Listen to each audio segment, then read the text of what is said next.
real quick. There's a dude on the beach there.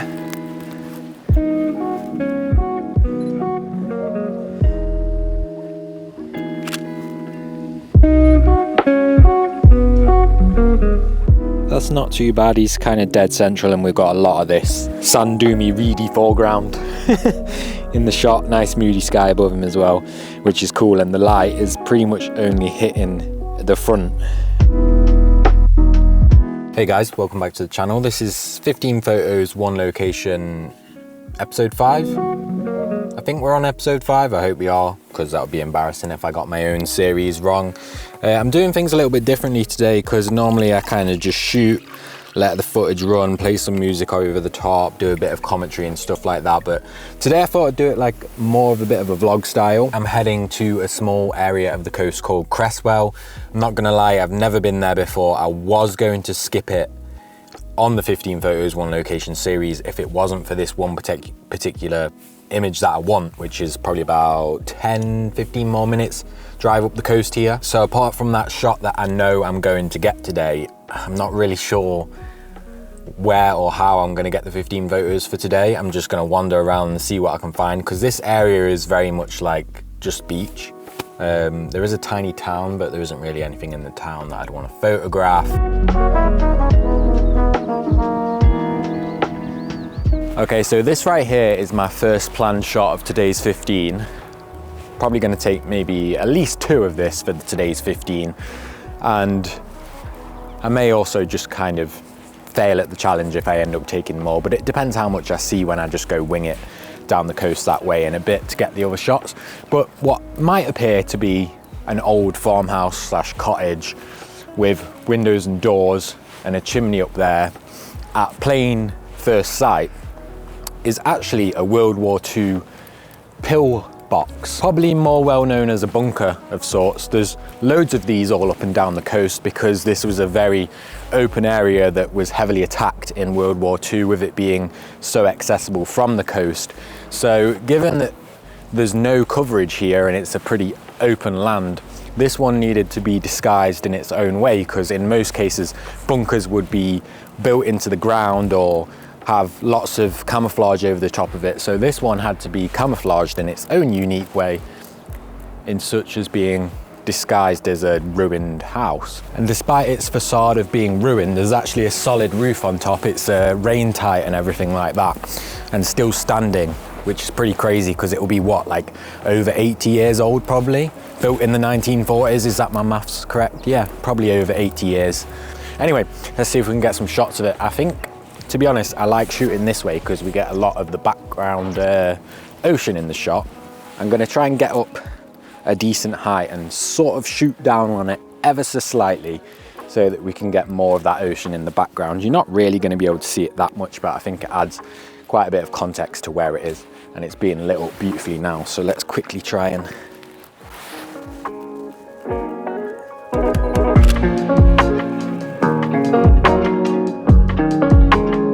there's only really one white line from the road markings on the road that sit in the frame. It's right in front and it's just the one line shooting through, so I think that's quite nice as well. So as soon as you try and shoot it straight on, the amount of shadow from the light up there is so harsh, so I may have to overexpose for this slightly to then bring the highlights down in post, meaning there's still something to play with the shadows. I don't want it to be completely black.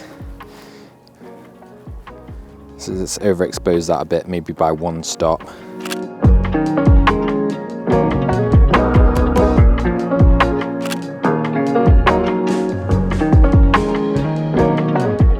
I get asked a lot why I shoot using the LCD so much, and I think it maybe looks that way because I use it a lot in videos, but I definitely use both. I use the viewfinder and the LCD, but I came up with DSLRs and film cameras that had real viewfinders, like optical viewfinders, not digital viewfinders. So once you've used one of them, I think it's quite hard to then go and use an electronic viewfinder, which is but also on this particular camera, which is currently my main stills camera for a while, the electronic viewfinder is positioned, just checking sure there's no cars coming, the electronic viewfinder is positioned to the side of the body, which I also don't like. That's my one qualm with this camera, because you're positioning your eye off center to the frame when you look through it. You really want your eye in the middle when you look through a viewfinder. Doesn't make that big of a difference, but it feels a little bit awkward as well, especially when you go into portrait mode and your face is all the way down here.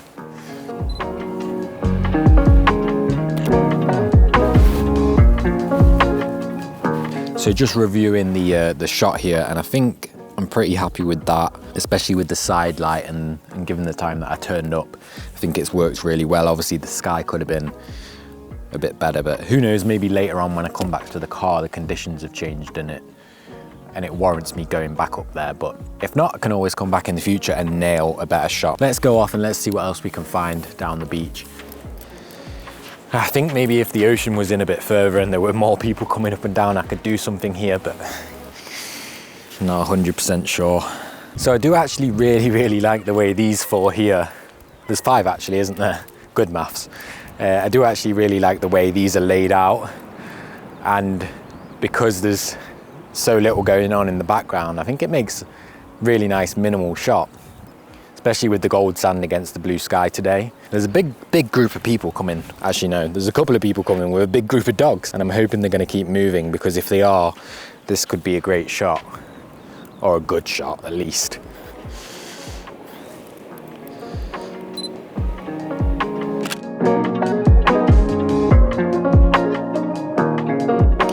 Keep going, lots of dogs. Gonna wait for them to be spaced out as well. Right about there, perfect. And that one's actually, yeah, that's pretty nice. Given what I'm dealt with today, I believe there's a golden retriever in that shot as well, which is funny because tomorrow I'm going to pick up our golden retriever puppy, our first own puppy. I've had dogs in my family all my life growing up, and I'm getting our first dog. So that's very exciting. You'll no doubt see him on the channel at some point. They're a little bit further in the distance than I wanted, but... So I read something recently that was something along the lines of, you can't take a bad photo. There's no such thing as a bad photo, because no matter what, you can still gain something from every single image you take. And I do agree with the sentiment. I mean, I disagree with the fact that you can't take a bad photo, because a bad photo is a bad photo, isn't it? But I do agree that you can gain something from every single photo that you take, even if it's really crap and you don't want to use it anywhere, you don't even want to edit it. It can still be classed as a scouting shot, it can be classed as a memory, it can be classed as a composition that you love but you want to go back and recreate it with better conditions. It can be a reminder of an area that you went to that you need to go back to, etc, etc. We could go on and on and on. Yes, it's true. They all somewhat hold some value, don't they? You can store them away as a reminder. Like I always say, I have a folder that I put images in called revisits to remind me where I need to go back to and get better results at, or like today with the shot I've took this morning, maybe I do want to go back and recreate that in different conditions. So yes, they do all hold somewhat of a value, even if they're technically crap photos. Which brings me on to talk about success rate in photography. And when I say success rate, I mean in the sense of like how often you shoot in and how many of those photos are good photos. And I think it's safe to say that the more you shoot, the more good photos you're going to get. But the more you shoot, the more bad photos you're also going to get. So there's kind of two approaches, I think, when it comes to photographers. Some photographers sit and they wait and they wait and they wait and they check the weather and they check the cloud cover and they check sunrise, sunset. And they could maybe like go out twice a month, let's say, twice a month to take photos, and it's all very well calculated and they've looked where the sun's moving and, you know, they've checked everything and they've planned it down to a T. But no matter how much planning they do, it can still go completely wrong. Whereas the other side, I think, is the people that, as I fall over, the other side of it, the people that just get up and they just go. They don't really check much. They might check, have a quick glance at the weather, have a quick glance at where they're going, maybe get a few photos in their mind, and they just go as many times as they can a week, as many times as they can a month. And which one do you think is going to get you more results? Somebody that waited a full month for everything to align at a specific location to take a very specific photo, or somebody that shot twice a week for the whole month? The person that shot twice a week for the whole month is probably going to get more photos they like and more bad photos. But the person that planned everything for a full month just for one shoot, that shoot could possibly go wrong. It might go according to plan and be incredible, but either way, they might come away with one shoot that was successful or one shoot that was bad. And the photographer that went out all month, shot all month, practiced, put loads of time in, did the reps, they're probably going to come out with a higher success rate, at least in my opinion, because I'm kind of living that. I'm living that right now. I used to be the very calculated guy that would sit at home and be like, when's it going to be foggy? When's it going to be foggy? I'm not going to bother traveling there until it's this and blah, blah, blah. And I'm waiting for autumn. Nowadays, I just go out every single week. Don't really plan it, check the weather, check where I'm going, tide times maybe. And that's probably as far as I go. And to go back to the first point that I made about there technically being no bad photos, if I go there and I shoot it and I know that I can do better, I just come back another time when I know that the conditions are going to be right. I just think, stop waiting around for the perfect photo and just get out and go shoot. It's that classic mantra that everyone says, just go shoot. Like, success rate will come the more you shoot. The more you shoot, the more you're going to improve. So that is that. I don't know how many of you watched my last video where I spoke a little bit about the photos that I'm taking recently that include me either walking off into it or sitting in it or standing in it for a project that I'm trying to wrap my head around. But I've just seen this shadow here and the light that's hitting the bank, and I think this might be a frame that would work well for the direction that I'm still trying to figure out, but if any of that makes any sense. So what I'm going to do is, as I said in my last video, put the camera there on interval shooting mode, and I'm thinking for this one I'm going to sit on the bank there in the light, exposed so that the shadow area is dark shadow, and hopefully it comes out quite nice. So I'm going to do that now. You won't really be able to see me doing it because I'm going to have to get the tripod that I'm filming on up really high, and then I haven't got another tripod to put this camera on, etc. I could put this on the floor and record it for you, but let's just get the shot and keep moving.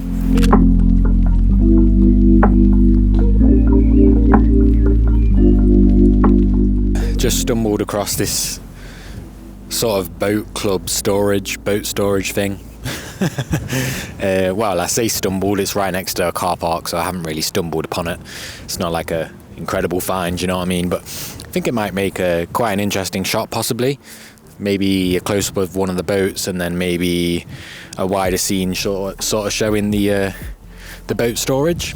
Could be quite cool. So let's have a little look if I can find something that's pleasing here. There is a lot going on in the background that might just get in the way and make it a write-off, but we'll try. Okay, I think I've found an angle that I somewhat like, which is going to require me to try and get as high as I can up this mound. So, pending fall over.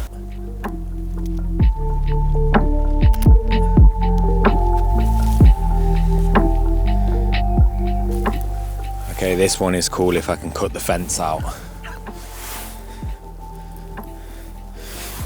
Just have that, I don't know if that's a street light or not, but you know what I mean, the pole.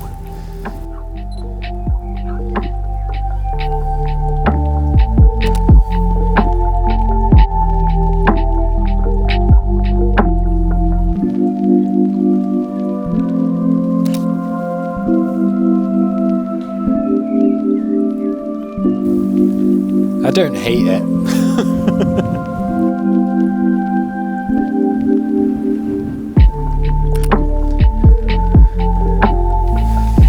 I guess that's not the worst, but it's definitely not the best. Okay, very much a reach again, but I've underslung my tripod here. Well, it's not actually underslung, it's just really, really low with the legs really wide. Let me swing this round so you can see. So I've essentially framed it up to be a portrait here. Very, very heavy silhouette. I'm going to come in and stand here, and this is this is what we call reaching when we really don't know what to photograph. So